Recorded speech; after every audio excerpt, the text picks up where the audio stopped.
През летните месеци разходките сред природата се оказват най-доброто лекарство, което зарежда с много положителна енергия и емоции.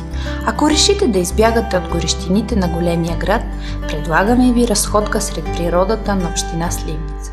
4 екопътеки привличат посетителите тук, които да се насладят на почивката си и местната красота. В този клип ще ви представим първата от 4-те екопътеки и започваме в село Алдомировци.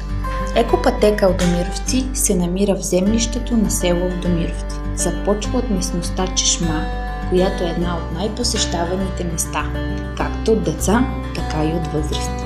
Това е една от най-старите чешми в селото, а водата, която извира от нея, е с изключително качество. Водата е източник на лятна прохлада за всеки, който се е решил да се потопи в красотата на Алдомировци.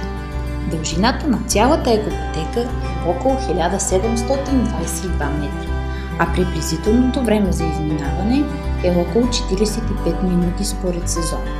Маршрутът, по който се простира, е живописен, а цялата екопътека обхожда Борова гора на село Алдомировци, която също предлага място за сянка по цялото протежие на екопътеката.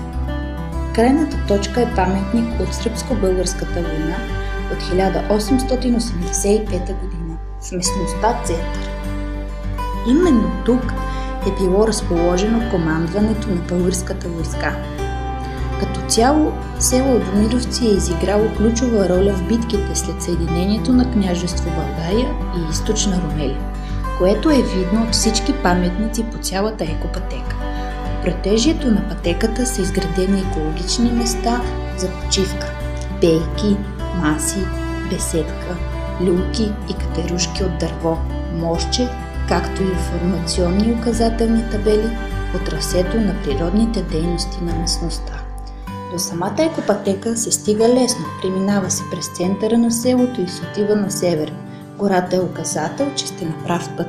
Екопътека Алдомировци е правилният избор през цялата година.